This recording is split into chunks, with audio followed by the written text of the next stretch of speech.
আমি কালকে রাত্রের গল্প আমাদেরকে শোনাই। বিএনপির একদম শীর্ষ নেতৃবৃন্দের একজন পীর সাহেব চরমনাইকে ফোন করেছেন। কি জন্য ফোন করেছেন? যে হুজুর একটু বসা দরকার। হুজুর কি বলেছেন? হুজুরের জবাবটা আমি শোনাচ্ছি যে ভাই, আপনি তো একজন প্রাজ্ঞ রাজনীতিবিদ, আপনার আগে রাষ্ট্র চালিয়েছেন, আপনাদেরকে বোঝানোর কথা না আমাদের কোন মিশন, আমাদের কোন ভীষণ, এটা তো আপনারা বুঝতেই পারছেন। সুতরাং আপনাদের মিশনের সাথে আমাদের মিশন মিলবে না। আমাদের মিশন নিজে এমপি হওয়া না, আমাদের মিশন নিজে মন্ত্রী হওয়া না, আমাদের মিশন হলো আল্লাহর জমিনে আল্লাহর বিধান বাস্তবায়ন করা। সুতরাং আপনাদের মিশনের সাথে আমাদের মিশন মিলবে না। চা খাওয়ার জন্য বসা যেতে পারে, মুসলমানের সাথে সম্পর্ক থাকবে, বসা যেতে পারে। হ্যাঁ, আমরা রাজনীতি করি, এটা দাওয়া। আমরা যখন রাজনীতির বক্তৃতা করবো, এটা আমাদের দাওয়া। আমরা যখন আমাদের মিশন নিয়ে যাব, এটাও আমাদের দাওয়া। সুতরাং দাওয়াতের নিয়েতে বসতে পারবো, কিন্তু আসান সমঝোতা নিয়ে আমরা আপনাদের সাথে বসতে পারবো না। কেন? আমাদের মিশন স্পষ্ট। ইসলামী আন্দোলন এমন সংগঠন যে আমরা যদি ওদিকে যেতাম 20-25 আসন আমাদেরকেও দিত, কিন্তু আমরা শুধু সংসদে যাওয়া আমাদের মাকসাদ না। আমাদের মাকসাদ হলো আমরা আল্লাহর কোরআনের প্রতিনিধি হয়ে ইসলামকে বিজয়ী করার মিশন নিয়ে আমরা সংসদে যাব। যদি ওই ধারণ, ওই চেতনা নিয়ে যেতে পারি যাব, নচেত যেভাবে আসি চেষ্টা করে যাব। আমাদের কাজ চেষ্টা করা। আমরা যদি না পারি, তাদের পরবর্তী প্রজন্ম পারবে। তারাও যদি না পারে, তাদের পরবর্তী প্রজন্ম একদিন না একদিন এই দেশের সংসদ ইসলামের সংসদ হবে ইনশাআল্লাহ। এই দাওয়ার পিছনে ফুয়েল হলেন আপনারা, তরুণ আলেম যারা। আপনাদের ধারণ ক্ষমতা এখন বেশি, কারণ আপনারা জেনজি, সবচেয়ে জেনারেশন আপডেট।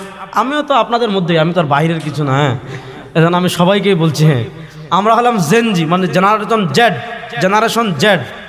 আমরা হলাম সবচেয়ে আপডেট ভার্সন, মানে আমাদের পরে আর কোনো ভার্সন নাই। এই জেনজি, আপনারা যারা জেনজি আছেন, আপনাদের কর্তব্য কি? আমাদের এই যে মিশন, আমাদের এই যে ভিশন, যে আমরা ইসলামকে উম্মাহ কনসেপ্টকে ধারণ করে, দেখেন আমরা যখন মাসলাকের প্রতিনিধিত্ব করব, তখন আমরা দেওবন্দি। আমরা যখন আকীদার প্রতিনিধিত্ব করব, তখন আমরা আহলুস সুন্নাহ ওয়াল জামাআহ।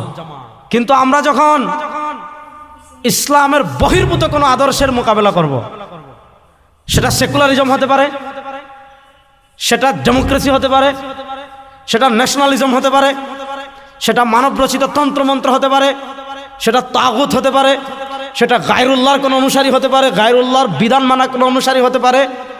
যখন আমরা তাদের মোকাবেলা করব, তখন আমরা প্রতিনিধি হব উম্মার। তখন আমাদের চেতনা হবে, আমরা যারা তাওহীদ এবং রিসালাতে বিশ্বাসী, আমরা সবাই ওয়ান উম্মাহ, আমরা সবাই এক উম্মাহ।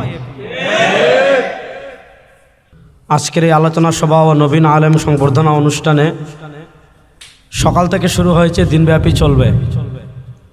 আমি যেহেতু অনেক দূরে যাব, এজন্য আগেভাগে চলে আসছি।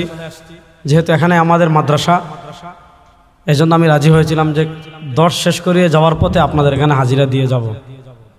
যেহেতু আপনারা সবাই আলেম, নতুন আলেম, আপনাদের খিদমতে দু একটি কথা বলতে পারা, এটা আমার জন্য অনেকটা সৌভাগ্যের। এজন্য বলছি, এখন প্রযুক্তির কারণে পুরো পৃথিবী আমাদের হাতের মুঠোয়। বর্তমান সময়ে আমাদের এগিয়ে যেতে হলে, আমাদের স্কিলকে এগিয়ে নিয়ে যেতে হলে যোগ্যতার কোনো বিকল্প নাই। একটা সময় ছিল আপনি বড় আবায়া পড়লে, বড় পাগড়ি পড়লে, হ্যাঁ গরমকালে আপনি আবায়া পড়ছেন, আবায়ের উপর আবার কোটি পড়ছেন, পাগড়িয়ে পড়ছেন, পাগড়ির উপর আবার রুমালও দিয়েছেন। একটা সময় ছিল গরমকালে আপনি এমন পোশাক পরছেন যে আপনি ঘেমে গোসল করে ফেলছেন, মানুষ মনে করতো মাশাআল্লাহ উনি অনেক বড় আল্লাহর ওলি। আবার শীতকালে আপনি পাতলা পোশাক পরিধান করেছেন, এটা মানুষ মনে করতো যে উনি আল্লাহর ওলি। এখন মানুষ সচেতন, প্রযুক্তির কারণে মানুষ বুঝে, আর এই যুগটা হলো কাজের যুগ। অর্থাৎ আপনি যতটুকু যোগ্যতা নিয়ে এগিয়ে যাবেন, আপনি যতটুকু যোগ্যতাকে ধারণ করে এগিয়ে যাবেন, আপনি ততটুকু মূল্যায়িত হবেন, ততটুকু স্পেস পাবেন, ততটুকু কাজ করতে পারবেন। এজন্য আমরা যে লাইনে অগ্রসর হচ্ছি সেটা হলো দিন হেফাজতের রাস্তা।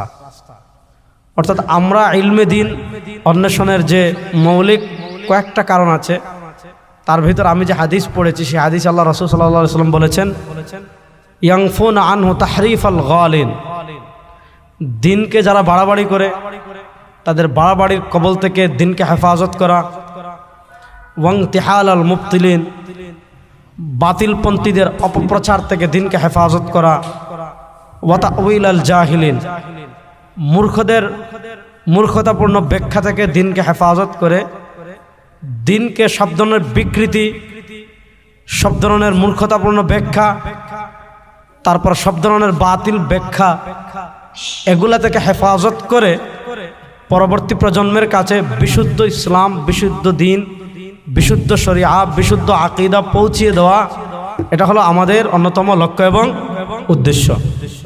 এবার আসুন পরের কথায়। আমরা মনে করি দিন বিকৃতি যারা বাতিল ফিরকা তারাও করে, হ্যাঁ তারা করে অবশ্যই।